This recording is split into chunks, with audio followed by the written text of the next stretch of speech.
নিরাপত্তার অজুহাতে পাকিস্তান থেকে আমদানি করা অধিকাংশ পণ্য লাল তালিকাযুক্ত করে জাতীয় রাজস্ব বোর্ড। দীর্ঘদিন পর ২৯ সেপ্টেম্বর থেকে দেশটির পণ্যগুলো লাল তালিকামুক্ত করা হয়েছে।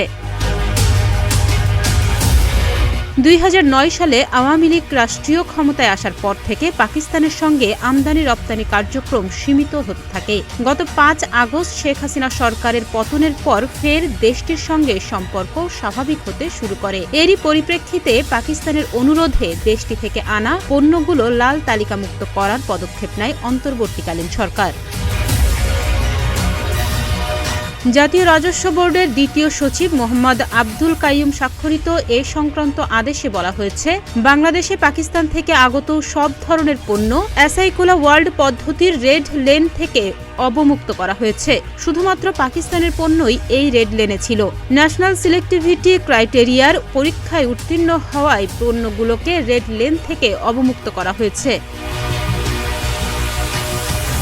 এতে আরও বলা হয়, মাদকদ্রব্যসহ নিষিদ্ধ পণ্যে কঠোরতা রেখে নিত্য প্রয়োজনীয় পণ্য আমদানি ও পণ্য খালাসের ক্ষেত্রে সহজ পদ্ধতির পথে হাঁটবে এনবিআর। এতে করে দেশে উৎপাদনমুখী পণ্যের কাঁচামাল আমদানিতে কোনো রকম জটিলতা থাকবে না। পাকিস্তান থেকে আগত সব পণ্যের চালান ন্যাশনাল সিলেক্টিভ ক্রাইটেরিয়া কর্তৃক শতভাগ কায়িক পরীক্ষার জন্য নির্বাচিত হচ্ছে। ফলে রেড লেন থেকে অবমুক্তকরণে অ্যাসিস্ট্যান্ট বা ডেপুটি কমিশনার পর্যায়ে কর্মকর্তাদের অধিক সময় ব্যয় হচ্ছে।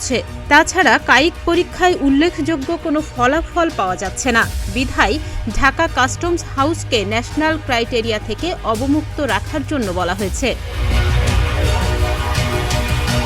এদিকে পাকিস্তান থেকে আগত সব ধরনের পণ্যের চালান ন্যাশনাল ক্রাইটেরিয়া বহির্ভুক্ত রাখার সিদ্ধান্ত গৃহীত হয়েছে। তাছাড়া লোকাল ক্রাইটেরিয়ার আওতায় সময়ে সময়ে ঝুঁকি বিবেচনায় ওই দেশ থেকে আমদানির ক্ষেত্রে পণ্যভিত্তিক রিস্ক ম্যানেজমেন্ট চালু রাখার বিষয়ে কাস্টমস হাউসগুলো প্রয়োজনীয় কার্যক্রম গ্রহণ করবে।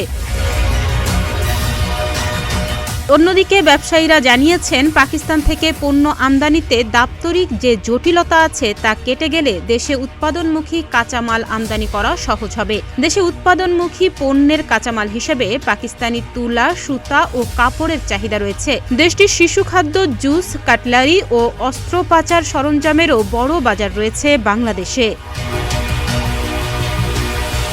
ডেস্ক রিপোর্ট, প্রতিদিনের বাংলাদেশ।